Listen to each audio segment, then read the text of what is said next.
Good evening, and welcome to the Missouri on the Fly podcast with tonight's guest, the legendary Jack Dennis. Before we get started, I want to thank our sponsors of the show, Cardiac Mountain Outfitters, Woolly Bugger Fly Company, LOZ Lures, Dooley's Fly Fishing, Lazy River Road Outfitters, Grumpy Platypus Hackle, and Andronimus Fly Company. And please, everyone, remember September 10th is the Free Veterans Fishing Day at Montauk State Park. We have a lot of great things going on for vets that day. Free food, fly tying instruction, fly casting instruction. We'll teach you how to use a spinning rod, whatever it is you want to do. We are there to help. Good evening, Jack. How are you doing, sir? I love the summer evenings. It's still light out. They are nice, that's for sure. Yeah, they're nice, but all I remember about Missouri is the chiggers are out. That's for sure. I found out here in North Carolina they have chiggers, not as big as the ones in Missouri, but we have them everywhere. yeah. So don't have them in Wyoming. They don't survive in that high cold. We have mosquitoes as big. I'll tell you, the mosquitoes in the South don't even come close to mosquitoes. I've had more than people I fish in this river in Pinedale, Wyoming since I was 13 years old, and haven't missed a year in the 75 years I've been on the planet. And I've had people who have been all over the world, set as I have. I coached the U.S. fly fishing team, so I got to go to Sweden and Norway and all those northern countries.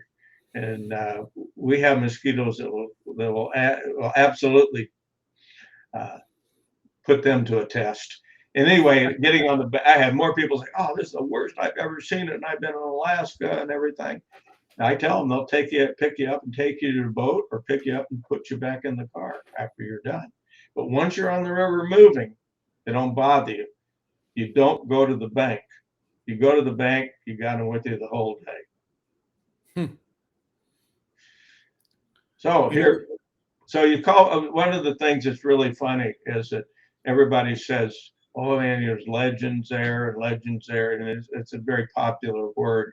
I, of course, used it when I was young, but nobody really gives you an official, you're a legend. But let's look what happened in 2003, which is almost 20 years ago. See if I can get this here. You can see it. Whoa, most proud. We get it right here. There we go. It's Federation of Fly Fishermen, International Conclave, Legend of Fly Fishing, Jack Dennis. and of course, if you look behind my shoulder, you'll see Gary LaFontaine with me. And Mike Lawson and Gary LaFontaine, we did the traveling fly fisherman for about 12 years. And Gary died in 2002. So I went in with a bunch of characters, Lawson, of course, and Bob Jacklin and Craig Matthews. Oh, it was, and of course, and Mel Krieger. There was I think Whitlock was already in there, but it was neat. And of course, the people, when I went to get it, each got a little thing. And I said, "You know something? I always thought that when you were a legend, that was after you're dead." And I go, and everybody looked at me and said, "What's going to happen after this interview? After this ceremony, we're going to be dead." Yeah. So we all had a big laugh on it. Of course, it didn't laugh very long. And guys like Mel died, and and a lot of people died right after that. So Mike and I are still, and Bobby Jacklin and Craig Matthews, we're all still hanging on. They not ready to come and get us yet. It's funny because I've been following, the legendary fly fishermen for a long time. You and Whitlock and all these other people that have been fly fishing, fly tying, everything for 40 years and 50 years, some of Well, you. I'm right now I'm 75. I learned at 5. I still have pictures when I caught my first brown trout with a fly rod in Lewis Lake, and uh, it's amazing to have seen all this. I was lucky to be in around Moose, Wyoming, when I got to see some of the most legendary fly tyers, like Don Martinez, the guy did the woolly worm, which led to Hmm. the woolly bugger, and some of the great uh, early tyers, and to give me and fish. I remember fishing with Joe Humphreys uh, when I was 14, and he remembered it better than I did at 85 years old. Yeah, so amazing guys. So I have a great love with Whitlock when uh, uh, he and oh God, I heard who it was with us. We did a little thing for Berkeley, and Doug Swisher, he was in it. Kirk Gowdy, Yeah. it was a little fishing thing because we were all connected. In those days, anything to give you $1, you were connected to, and there wasn't any big. There was no Sage back then. There was Fenwick, that was a big company. I was involved endorsing their rods, and Hmm. and we had this little contest. Uh, and it was fun. Uh, Berkeley sent somebody to fish with us of note. One of their best customers. There were some golfers and had this little get together. Anyway, I got to go out, and Whitlock and all of us were out fishing the rivers together. I got some wonderful pictures of that, and you realize that was 1972 or three, or maybe right in that area. It was maybe after my book, so it's probably in the 75, 76 range, and we had just had a ball together, and we've been friends ever since. Dave is one of my absolute the guy that's given so much. He's just he is the word legend, but his books are so scientifically well done. A lot of them aren't people go to the libraries and get them now, but he's still around kicking away and giving lessons and having a good time in life. He's And I he's gonna. suspect he always was kind of a private guy when I first knew him. But eventually he realized if you didn't get to the sports shows, you weren't going to, in the fly conclaves, you weren't going to make any money. And boy, I watched him drive up in his trailer. He put in the hard work. Beautiful artist, uh, just fantastic. And I think I look at this. I see these who influenced who and everything, and everybody's got uh, thing to say on that. But I look at Lee Wolf as the one that really made it possible for all of us. Hmm. Lee was a Madison Avenue executive. He played baseball and basketball at Stanford, and he went to New York and made his money and got to know all these people in the advertising business. And he learned to fly because he's from Homer, Alaska. You just got to learn to fly when you're from Alaska, Yeah. and so that kind of led to his exploring and going north and finding these lodges and everything.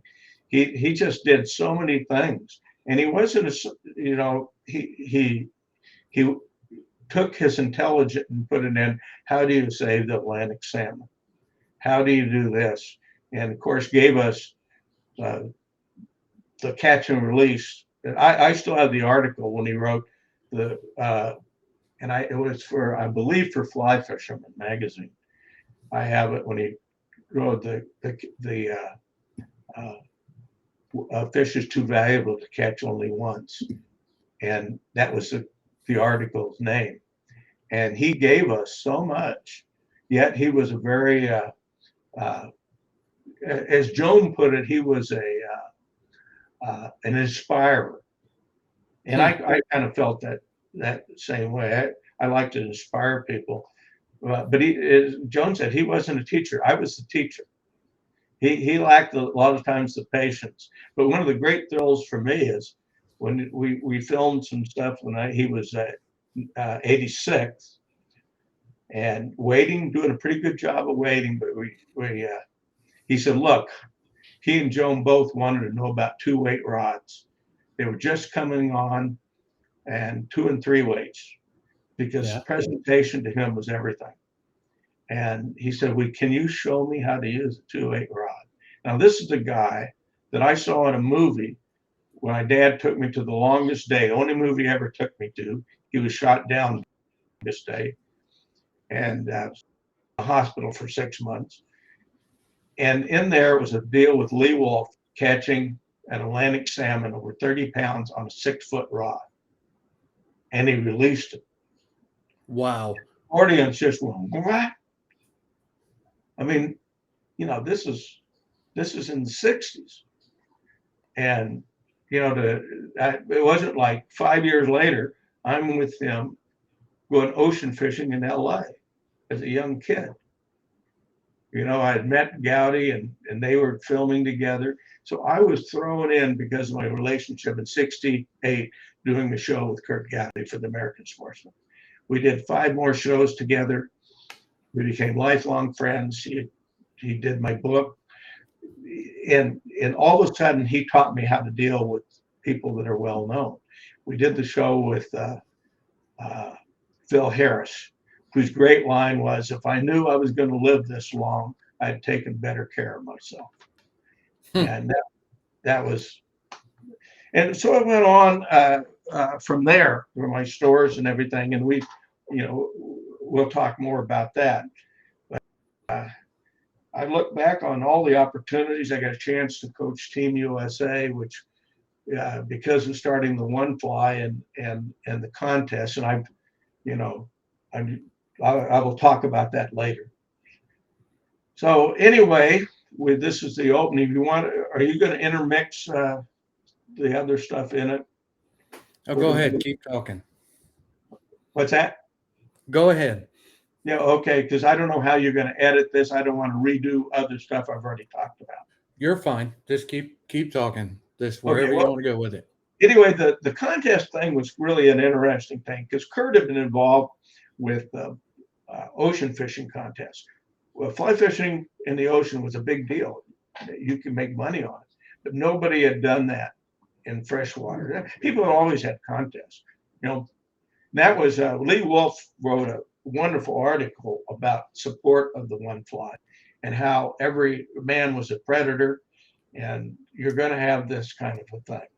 You got to learn how to do some good with it. And so I knew the One Fly would work. When we started it, one of my guide friends who volunteered, we kind of were sponsored through Trout Unlimited and saying, hey, we'll raise some money and give it to you on a stream project that we were doing.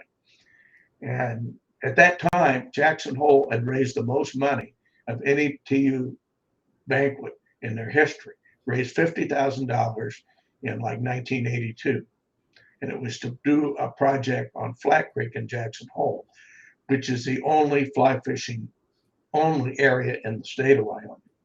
We have special regulations, but no fly fishing only. And this was done, which I did a lot of things behind the scene, working with the Undersecretary of the Interior. And it was a federal refuge. And essentially, Wyoming was against it, but they had no choice when he was told he had to get all your elk off the refuge in one day, or you make the stream fly fishing only. A little bit of twisting, and it still has remained fly fishing only. That's amazing. It still isn't catch and release. But you take a fish out of there, I defy you to get to your car in one piece. But they do have limited kill places, and they may have got that. They've done such a good job, from a really conservative state. They learned, and they did it quietly, and actually did a lot of things to preserve fishing in Wyoming that were really inventive. Montana, of course, gets the big thing. They really push catch and release. Idaho did the same thing with the Henry's Ford. So, those things were happening. So the One Fly evolved into a funding program, even though there are a lot of controversies, and it's not everybody's idea. But I look at it as being the board emeritus and the founder. And then I had other people that came into the original thing, which would be considered founders. You know, so Paul Brune was one of them, and Dan Abrams wrote the rules, and then it didn't get started, even though we conceived the idea. We tried to start it in 1976, and we just couldn't get enough people interested. But in '86, we could do it, and we had the most neat people. Merlin Olson, Little House on the Prairie, and he's a big supporter of it. And we had governors, we had some senators, we had a lot of influential people, including Vice President Cheney, who I've known since boyhood, and was part of his family, and got to be his guest, and we fished forever. And when he became vice president, I set up the protocol for him fishing. I took him until my wife, who was the ER nurse in charge for the presidential thing, said, "You're not going to do this. I don't want your cover in time for the man that drowned Vice President Cheney." So she talked me into having other guides do it. But we fished together and remained friends. It was a tough friendship because I was with him 3 days before 9/11, which was a day that you really can't talk about. But all I can tell you is that he was covered fishing on a Friday, filming a CBS 60 Minutes, where I talked him into his change in his stance on the Alaskan wildlife. And it was filmed by 60 Minutes. They had 3 757 loaded with Secret Service. And he, at that day, had the most protection in the history of the Secret Service. Wow. Because he told me bin Laden wanted to kill him. And that was taken out of all the books from the New York Times. I'm in them. But that statement was never. And on Wednesday, all the film disappeared, and officially it never happened. So we have a special, Liz was with us. And Liz, of course, is a big deal right now going on what's going on in the House and the January 6th probe. And she was there, and there were planes flying over us. And he said, "Dad, how come the Secret Service isn't watching those planes?" And he said, "Well, why would they want to come down and hurt us? Everybody in that plane wants to live." And it was both 757s from United and American Airlines that flew over where we were fishing, all the Secret Service all over the place. And he left on Saturday morning. Kelly Gallup, myself, Randall Kaufman, and Tom McCulloch all went off to fish in the Wind River over in Thermopolis. We came back on Tuesday, September 11th, and we were going to go explore a new section of the Snake River below American Falls. Each of us were off to go different places. Randall was going back to Oregon. Tom was flying to New York. And Kelly was driving back to his place in Montana to slide in. And Mike was supposed to join us, but his flight got delayed. And so he was in New York, and he was on the tower the night before. Wow. And the plane got closed because there was a terrible storm. And he was at the Yankees game. And so he was leaving on September 11th. So we struck him from, we were actually using the South Fork Lodge, which at that time was managing the fishing part of it, which Rockefeller then had owned also. And as we drove over, I was listening to music on the radio, not hearing anything. We pulled in outran Kelly and said, "Man, do you know what happened? A plane just hit the towers, the Twin Towers." And I said, "Well, Kelly, it won't be the only one." And he came out, "How do you know?" I knew. There's what more, I probably said more than I should have, but I took him on October 7th, after all the crisis. He needed a day to come back home and think about what was going to happen, as he was a big part of the response. And we talked about him being in the White House. He again used fly fishing as his lifeline to keep focused. You don't have to like his politics. I'm a left Republican, very left-wing Republican, trying not to leave the party. But all of my family are Democrats anymore. They were in Missouri. We lived across the street from Harry Truman, and that's another situation. I had an uncle who was a congressman, and so we lived around Harry Truman. He used to throw balls to us, and he pointed my father to the Army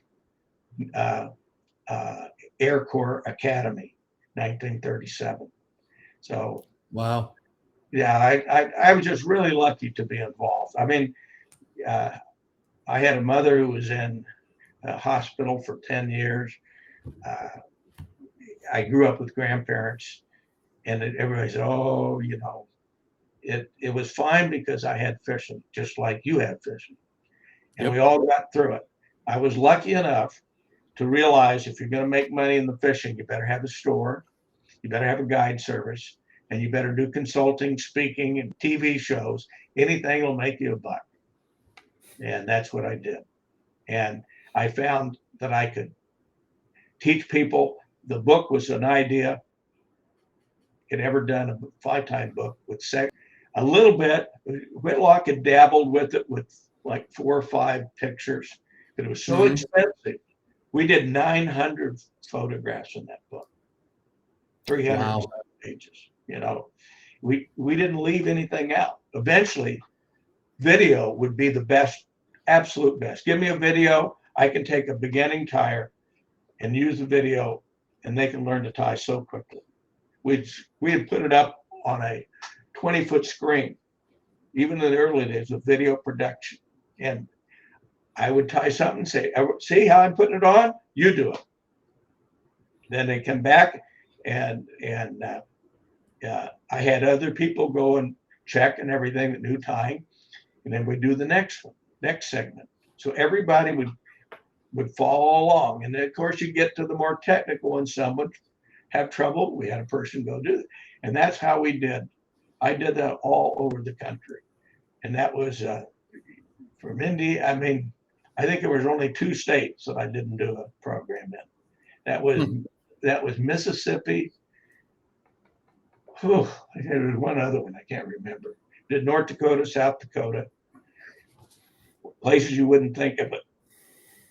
Florida, Alabama.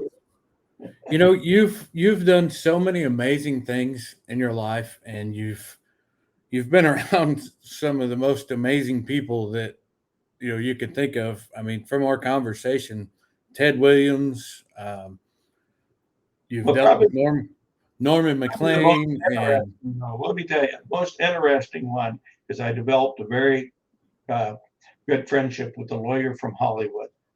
He was working for Disney when I first knew him. He was one of our customers, and I really didn't get to know him. And then all of a sudden, in the early 80s, Harrison Ford moved to Jackson. And he immediately came into my shop, and I waited on getting some luggage for a trip to England to start filming Raiders of the Lost Ark. Oh, that's cool. So we got him all set, and he said, wanted to learn to fish, and we went fishing trips. Came over, Mike Lawson and I took him fishing. And this man, he says, "You got to meet my lawyer." Well, he set up a meeting in LA at a sports show, and turned out we knew each other from side. And I remember we were sitting on the New Fork River, it's my favorite river, and here come the Pepsi jet over us. And he goes, "That jet, you're going to take me to New Zealand and that jet is going to pay, that guy in that jet is going to pay for it. I said, well, how come that? He says, well, I represent Michael Jackson. He burned it. Nice. He said, I got a whole bunch of money just waiting to spend. And I said, well, I can't do that. I got speaking things to do. He said, well, you're going to speak to me. So he paid me to speak to him and go to New Zealand and go places, because they didn't hire a helicopter for a month. Yeah, we went to That places. just sounds crazy. Yeah, we go in there, we don't know if there's any fish in there. So that started my relationship with New Zealand. Is that I had, so anyway, through him, and he would come, and Harrison and I would fish with him, and we'd one trip we flew up to Dillon, Montana, and they were short a pilot. And he said, look, I just need somebody to help me fly. You can do the second pilotship. They'll save those guys some money. And so Harrison's there with this lawyer and my general manager for my operation, who is a former Major League Baseball player and just a fantastic, played football at Southern Cal. He just knew how to handle life and a good fisherman. So the four of us really mixed well. So we get there, and Dillon, Montana doesn't have any deluxe accommodation. So the nicest place was a Comfort Inn, but they had a sign out with the rates on it. And Harrison said to me, he says, no, I'm not staying in a place that advertises their rates. And my friend Larry said, I'm with you. So we go in to another place, which was the next nicest place, which didn't advertise their rates. And we went in there, and it was really funny because I get the cards. They wanted me to go in and get all the rooms set up. So we had 4 rooms, and so I had to write. I wrote my name all in all of it. And he said, "Wait a minute, that's Montana law says you got to put the name of the person that's actually in the room." So I put Skip Brittenham, and I put Larry Bashford. Then I put Indiana Jones. And then I look up, and right through the window is the only movie theater in Dillon, Montana. And what do you think's playing? Indiana Jones. Mm-hmm. So I mean, this was just the sequel ones, and this gal, she was an older gal. She looks at all of them and says, "Fine." And I thought, well, this is so. We get ready to go fishing. We check in, go fishing, and Harrison and Skip said, "Man, we want to get something to eat. We got to get licenses." So we pull into the minute stop. You get licenses, and they're over there getting a hot dog, and I'm telling, man, you shouldn't be doing this. Anyway, the guy, get the licenses. They don't even pay attention to the licenses, which I thought that was funny. There's kids back there. So we go off, we do the fishing, and come back. We have a nice place to eat later in the day when nobody's in there. And Harrison's really private, kind of a shy guy, really is. Got a little bit more daring as he's got more popular, but he's really very low key. Wears a baseball hat, and you can't t-shirts. You would never expect it. So we go rolling along. We do the trip. We're coming back, and so I'm helping him, and he says, "You know something, Jack? We're driving there." He said, I want to get some beer to take on the plane." I said, "Okay." He said, "I want to go back to the same place." "What's going on, Harrison? I can go in and get it." "No, you're coming with me." Yeah. So we go in there, and the guy at the counter is looking at him, and Harrison's just staring at the hot dogs. And he gets it. He says, "Does anybody ever buy any of these?" He says, "No." He said, "Not unless they're not very bright." And he said, "Aren't you Harrison Ford?" And he says, "I was until I ate one of these." he just did that, and that's Harrison. We're pulling stunts all the time. You know, he's a dirty trickster and just real. So anyway, we get in the plane. He says, "Look, Dennis, if you can fly this plane, how come I can't fly the plane?" And my friend who was an instructor, and uh, uh, we went everywhere together. We did lots of private trips, going to places around the West and eventually around the world. We did a group of friends, and they said, "Okay, you get up here. He's going to fly the plane, and we're going to give you lessons." So Harry got in there, and we just worked him over something fierce. The weather was clear. We had a wonderful time, and I gave him the lessons, and then eventually the Brown, God, I just can't remember name, but he was a fabulous instructor, and he got it from Harrison. And Harrison lived about a mile from where I lived in Jackson. I had helped him look at this ranch that he bought, 900 acres. Went out there riding horses. I hate horses with him. You know, here I'm born in Wyoming, never wore a cowboy hat, and I had to gallop with Harrison back. I looked like the stupidest guy in the world wearing a baseball hat. He had the hat and everything, and he ended up buying the place. So he would buzz me at the house. My house was just away. He learned to fly helicopters. He would come down and buzz me. You know, do all kinds of things until the neighbors kept getting on him. But I had 5 acres out in the country, or 3 acres out in the country, with like 1,500 acres backed up to our house. So we had a wonderful time. But so Harrison, in the midst, our paths would cross, and he would always say, "Hey, this is the guy. I have people that hate you for teaching me how to fly an airplane." That's funny. So I had lots of those kind of experiences. But probably one of the greatest experiences of my life was getting to know and teach Richard Pryor how to fish, and that Really? was oh, fabulous. Absolutely one of the great, interesting people I've ever met. And he loved my wife, who is an ER nurse, because nurses gave him the will to live.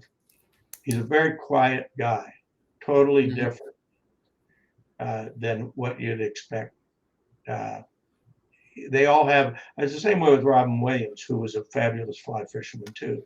And I taught Robin Williams how to throw a teeny tip, the 20-foot, 30-foot sinking, shooting heads.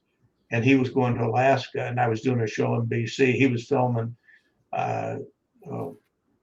whatever, the one where he plays the maid. Mm-hmm.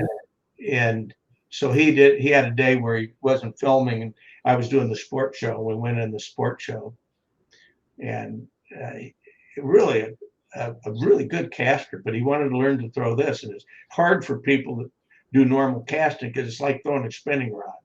You have it's a one thing deal. You pick it up, no false casting. You go up once, go back, let it go, and put emphasis on the throw. So he was getting it down pretty good, and the show was starting to open. We went before the show. It's the BC, where the big football arena, and we both stayed in the same hotel. So we went over there, and so he's really getting it down. And I said, "Don't you think you want to get out of here before the crowd comes?" He says, "Well, not until I really get it down."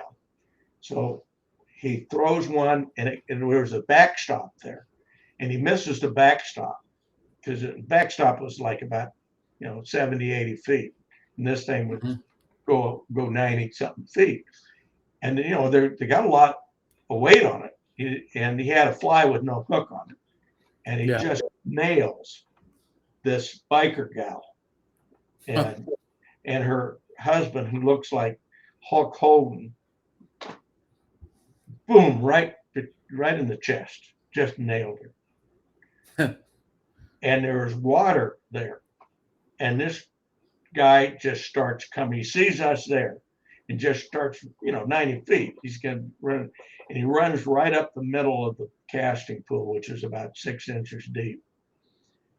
And like a dummy, I'm standing there, and Robin gives me his fly rod. So, so the So it looks gal, like you did it. and he gets about 10 feet away and goes, "Oh my God, Robin Williams!" Stops. And the girl is getting more and more angry, and she's starting to tell her biker friends what happened. So we're getting a crowd.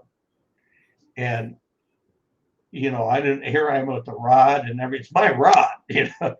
So I'm trying to back out of it. And Robin goes into his routine, which totally, he has a crowd there. The police are there. The police take me out for the. They thought I had done it, and I'm the one that had to pay. But that's just among many, many things that happened on the speaking tour. And it's just been a wonderful getting to meet so many well-known people, and and the people who would get what we get would.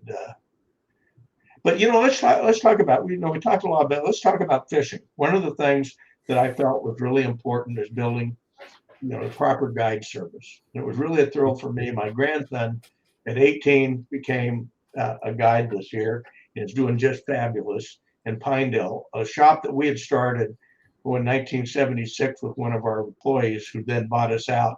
And now it's on the third generation. It's called the Great Outdoor Shop, and they have a fly shop called Two Rivers. And he's guiding for them. And he's got one of my old guides' boat that's from like 30 years ago. And he's got a great tradition going. But, he went, I made him go to a guide school. He said, "No, you go to it. It was fabulous." Put on by World Cast. Absolutely the best guide school in the world. In fact, I have a guide that still guides. It was he's still guiding for us. He started in 1974. He's still guiding for the operation that I sold to the guides. And it's been a real wonderful experience to see him say, "Man, if I could spare the money, I'd go to the guide school." And this guy's been guiding for almost 50 years. Wow. Yeah. So he loved it. He made great friends with. He said about everybody in the school had worked for us at one time. We had ski shops, we had an outdoor store, and we had the guiding business. But probably, people ask me what are the things you remember the most? Well, first of all, family, great experience, and then being a part of something you leave behind. Behind the scenes, I was able to work and get lots of protections on our fisheries throughout the state. I was really lucky to introduce a bill called the Conservation Stamp, and which has led to buying buying land for the public and supporting things and getting to save land that I thought were going to be sold. And that was wonderful. And the stamp has become a huge part of Wyoming's legacy. And then probably the thing I'm probably the most proud of was being I started out as an honorary chairman. Well, hey, I can't do anything just as long as you use my name. Well, that didn't happen. I ended up having to testify. You only have one person testify for a bill, and that was me. It took 9 years, but it made it through, which made the Snake River drainage wild and scenic. It brought the stream flows down. It was an amazing bill, and testifying in Congress, which is really something. Chuck Schumer was ahead of me, and then oh gosh, there's like 3 real famous senators ahead of me, and then here I am, non-senator, talking about how we're going to save and put regulations that will protect the cutthroat trout forever and ever. And so I have a question for you. Yes. Did you wear a suit or did you wear a Sim shirt and a pair of blue jeans? No, I wore my Team USA shirt. I got the Team pic. USA shirt. Yeah, at the picture with the Team USA on the thing. My wife kept, and I had a bow tie, a trout bow tie, Nice. and you got questioned. And Larry Craig, a senator from Idaho, was the main opponent against us. He eventually, when he didn't rerun, he was involved in a scandal and didn't rerun, but he went to work for the Southern Idaho uh, irrigation district. Huge thing, potatoes, everything, water. They were so afraid that they would lose the control of the water because Jackson Lake, they own X number of cubic feet, and they would raise it and drop the water, come up from 2,300 cubic feet, it would come up to 6,000 or 7,000. Wow. And they were prone to use it as a political tool. And so I had to spend, along with the committee, doing these debates and interviews over the newspapers. And Wyoming governors supported it. And it turned out that I was able to get both Mike Enzi, a dyed-in-the-world fly fisherman, and who had also fished in the one fly, and the man that sponsored it passed away 2 weeks after and it became a new senator who loved to fish, came in as a Republican, and the Republican Party was dead set against it. But you had a Democratic governor, you had two Republicans support it, and we got it through. And That's awesome. I've got a copy of the bill signed by President Obama. And what it's done is force them to keep more water in reservoirs and not use our upper reservoir as a flush tank. And the population has grown 25% since that happened. You know, And by the something way, that everywhere that I fish is better fishing than it was 40 years ago. That's because of Trout Unlimited organizations like American Rivers, who was the one that put up the money to spend to fight this. American Rivers is fabulous. They've been able to do some wonderful things, and all over from the New River to ones in Montana, just all over the country. I can't say enough good. And interesting that American Rivers has a team in the one fly, has for years and years.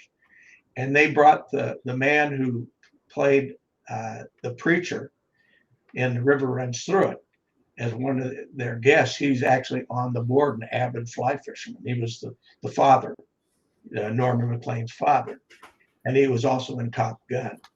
And so we had quite a few people that came to the one fly, actors, and that really believed in the fly fishing as redemption for them.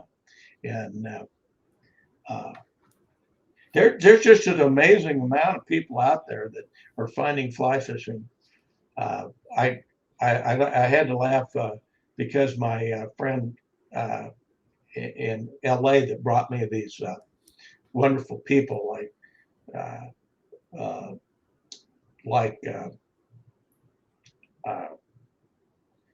Richard Pryor, and brought us Henry Winkler. And Henry became absolutely enthralled and wrote a book on fly fishing, of course, the Fawns. And he was on Stephen Colbert about 2 weeks ago, and Jimmy Kimmel was bought into the lodge, the South Fork Lodge, and he usually goes to the lodge at Palisade Creek. He said, "I'm going to go visit Jimmy's," and of course he's on to promote his Emmy. But all he wanted to do was talk about fly fishing, and he showed the pictures. This is the biggest brown I've ever caught, and he's been a strong thing, and that's another thing that Skip brought to the table.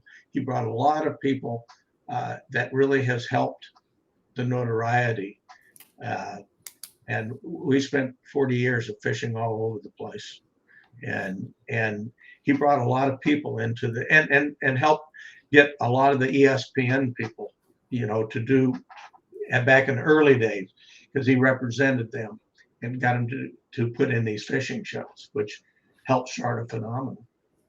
You've through all this, I mean, you have done, like I said, you've spoken to so many of these people. What is the most favorite place that you have, no matter where it is in the world, for you to fish?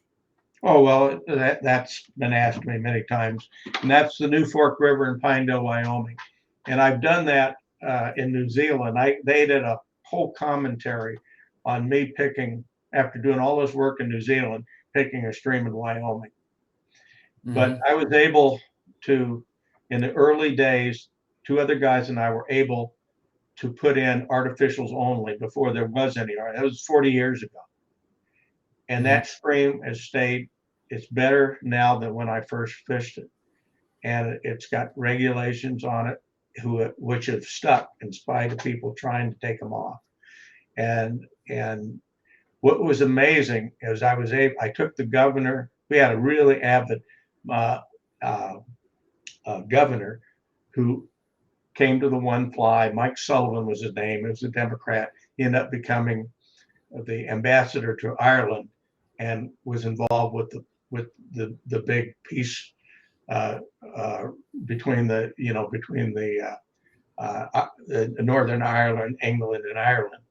And he was, again, used fly fishing to handle all through that. But he went on the river, and I said, this is being sold through the state land program to a bunch of ranchers who are going to put cattle down here. And he caught fish, and I had to take a fly out of his hand. That's another thing. I had to taking flies out of hands, or in faces and stuff. I took one out of a lot of interesting people. Hmm.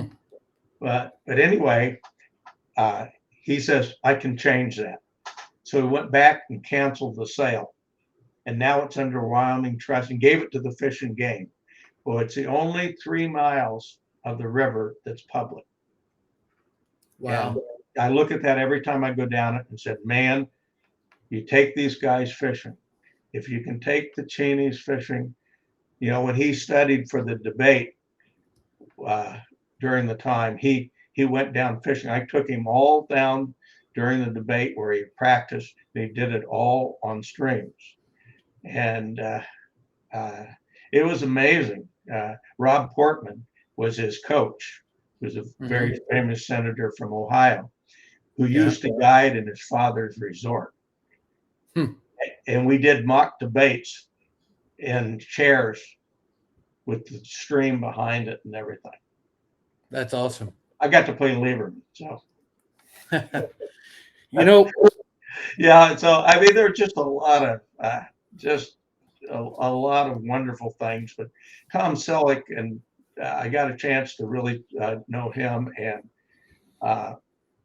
he had a big stonefly in his cheek.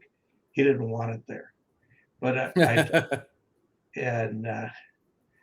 so I took that out, and I've taken it out of Cheney. I've taken it out of the several governors, and myself. And I used to teach the method at the ER with all the ER docs, and they would come to me rather than go to the ER because I'd do it for free. Yeah.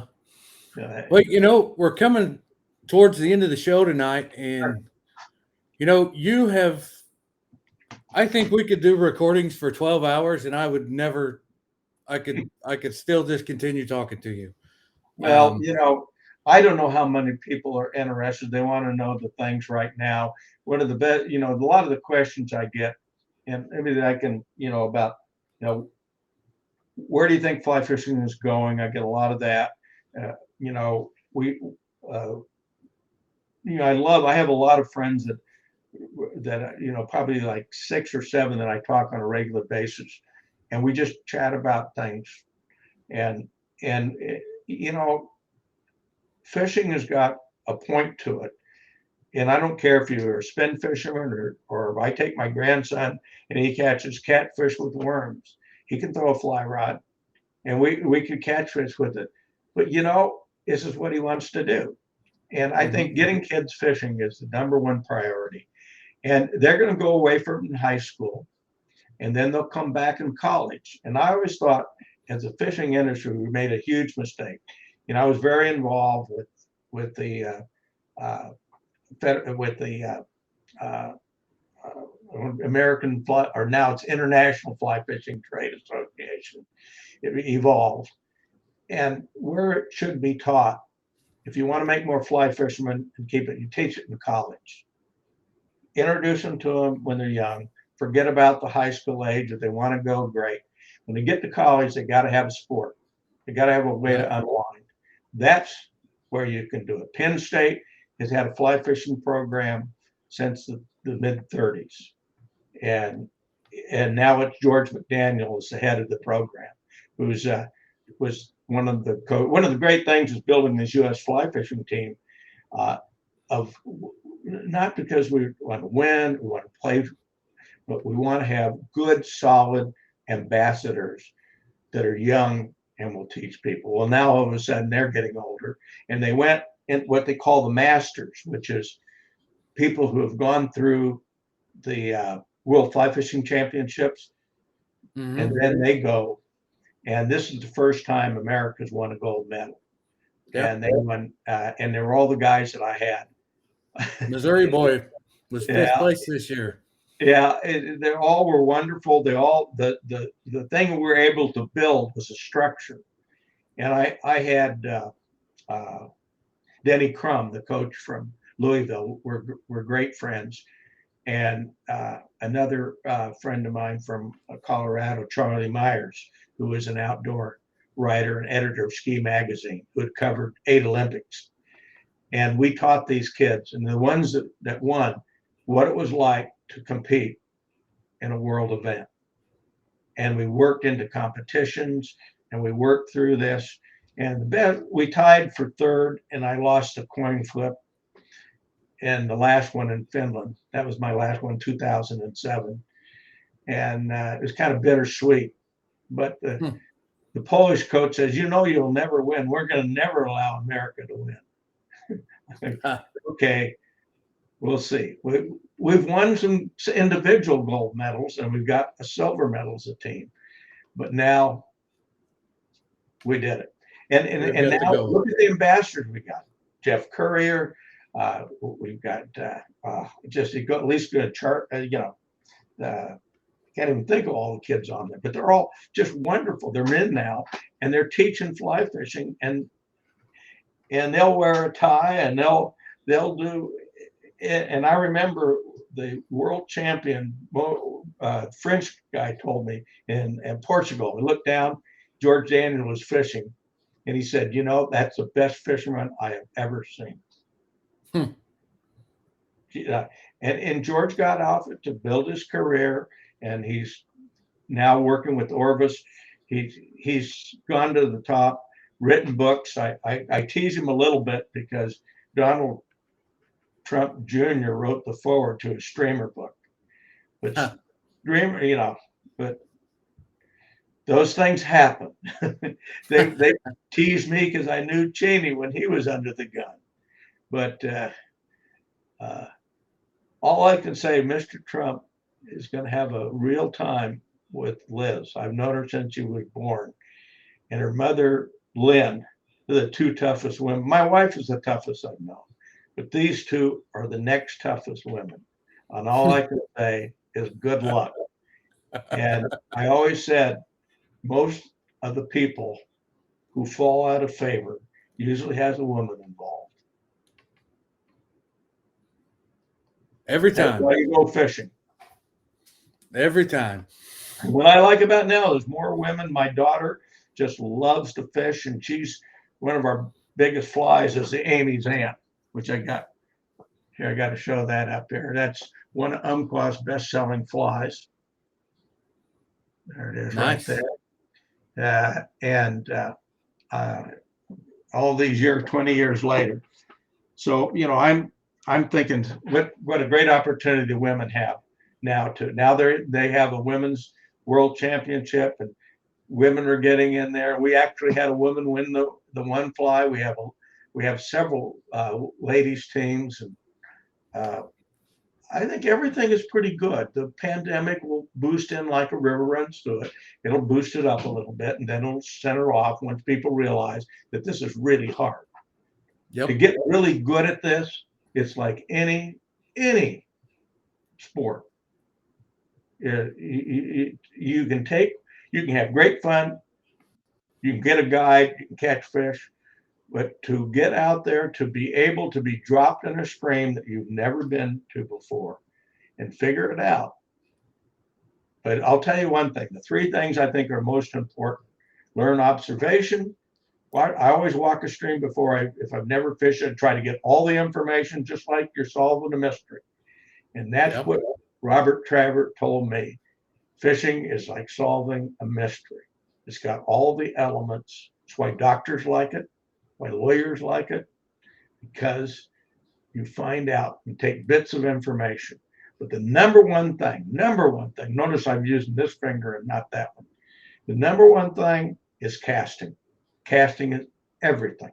You can go and read all the stuff, but casting to situations will take you to the next level. It is your stepping stone. And the better you get at handling the casting, knowing your limitations, learning how to cast into the wind, will bring you to that next level where you can study the insects and you can learn about the flies and you watch people. Observation. Go to a place like the Green River where you see all kinds of, get up on the bluff or you've got it in Missouri. You can go and look at people fish, watch them. Take a video of them with your camera. Go back and review. You'll see the ones that spook fish.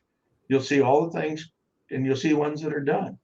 And so I'm in Western New York, visiting relatives this last weekend, and we're at one of the boat docks, and there's all the it's called Alcott Beach. We're all coming in from charters, trying to catch lake trout and whatever. They got all kinds, smallmouths, you name it. And here comes this gal drifting down on the boat right by the dock. Absolutely beautiful caster. She had obviously gone after bonefish. She was doing the bonefish cast with the little short strip and throwing a sinking line. And I said, wow, here we are in Western New York, and I'm seeing this. Then I get the last meeting with the relatives. One of my relatives saw this guy putting fly rods in. He says, oh, you like to fly fish? Yeah. He says, I fish all over. He says, well, you might know my cousin. Next thing you know, he has the books and everything. And of course, I get him to do some things for him. So you just never know where you're going to see these people. And it's wonderful. It's amazing. I've had a great life. And if I left right now, I was happy to leave even when I was 65 and heart troubles. But right now, what do I want to accomplish? Have people look back at history and learn from it. All history is a roadmap. It's a roadmap for the future. You don't have to take the routes, but it shows you what routes might work, what routes to avoid. History, and amazing, because you can take all the old flies, they all work fine. But it's all built on new. And I tell everybody, I saw a no hackle in a book, 1569, where they hand colored all the pictures. No printing back then, do colored. So they were drawn by hand. And there it was, big as life, the duck-quilled no hackle. And the nymphs, treasures. Oh. Well, Jack, I appreciate you taking the time and speaking with me today. And if you would hang out here for a few minutes, we will talk some more. And everyone, if you have any questions or want to hear anything else from Jack, you just send me a message or send Jack a message on Facebook. We appreciate you. You can always and now you can be found about anywhere. It's a little scary, but I try to answer most of the stuff. But I am so snowed under getting ready for this trip, and I didn't think I was going to go this summer. And I looked at it, I had a bag so big that I took all the flies out and I'm started all over and used them for a fundraiser. And now I'm going, uh-oh, I got to build this all back up again. So that's going to be fun too. I'm not going to tie them. I'm going to buy them from up. I get good prices. By the way, thanks everybody. Right here, just so you know. Nice. We will. Right. By the way, we will talk. If you can see right over here, right? I don't know. I'm backwards here. Right there. Far corner, there's a brown picture in the front. I'll try it that way. To the right of my head. That's Zane Gray's flies. In 1930, there were some wonderful pictures, and he was doing a film on steelhead fishing in the Umpqua River. And his granddaughter gave me the flies from his boxes. Wow. And that's a picture never seen before. It's only a family picture. And that's that picture. Below that one is Ted Williams' letter to me. And on the right, what you can't see is John Wooden's Pyramid of Success, which was given to me by Bobby Knight and Denny Crum and Gary Cunningham, the three players that he admired the most. And he, so you know, I've got some wonderful memorabilia, and I look at it every day and it reminds me how short this life is, but you live it fullest, full bore. That's for sure. I'll leave you with this one. I read this every morning. It's a doctor friend of mine. Rules to live by. It says, live life with zest. Grab it with both hands and reach for more. Live life every day to the fullest until we die. And then I look under the other one. It says, surround yourself with things you love, visual things that stimulate your intellect and soothe your mind. I'll end it on that. Thank you very much, Jack. Take care of yourself.